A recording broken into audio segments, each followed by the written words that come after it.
முதல்வர் என் குருநாதர் மு. மாதேஸ்வரன் அவர்களை வணங்கி, இன்னைக்கு நம்ம மிதுன ராசி பத்தி பார்க்க போறோங்க. இந்த மிதுன ராசிக்கு குரு வந்து ஜென்மத்தில உட்கார்ந்திருக்காருங்க வக்ரகதியில.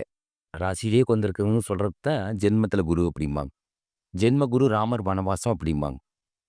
அப்படின்னு என்ன அர்த்தம்னு கேட்டீங்கன்னா, அலைச்சல் பாடு தீராதுங்க மிதுன ராசிக்கு. ஆனா வருமானம் நல்லா இருக்கும்ங்க. இந்த 10ல இருக்கிற சனி உபரிய ஒரு தொழில் குடுப்பாருங்க. அதே சமயத்தில 3ஆம் இடத்துல இந்த கேதுவும், 9ஆம் இடத்துல இருக்கிற ராகு என்ன பண்ணுவாருன்னா, கொஞ்சம் இந்த காரிய கௌரவ வெற்றி ஸ்தானத்தையெல்லாம் கொஞ்சம் கெடுதல் பண்ணுவாருங்க, இந்த கேது. ஆனா, ஜென்மத்தில இருக்கிற குரு 7ஆம் இடத்த பார்க்கறனால, கன்னியத்தை பார்க்கறனால, 7ஆம் இட பாதிப்பு எதுவும் வராதுங்க.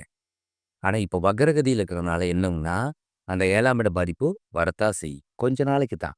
சமாளிச்சுருங்க. மிதுன ராசிக்காரங்க எப்பேர்ப்பட்டவங்க? நீங்க எல்லாத்தையும் சமாளிச்சு வந்துருவீங்க. எதிரிகளையவே வளர விட மாட்டீங்க. அருமையான டைப் இல்லங்க நீங்க. அதனால, இது கொஞ்ச நாளைக்கு இத சமாளிச்சீங்கன்னா போதும். சனி 10ல இருக்கனால அருமையா இருக்குங்க. நீங்க ஒண்ணும் பயப்படவே வேண்டாங்க. நல்ல முன்னேற்றங்கள் தான் இருக்கு. வீண் விரயம் ஆகாதுங்க. சுப விரயம் தான் ஆகும். நீங்க எதுக்கும் பயப்பட வேண்டிய அவசியமே இல்ல.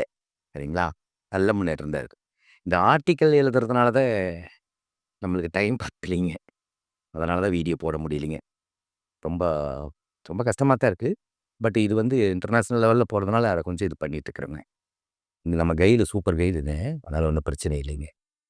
வணக்கம்.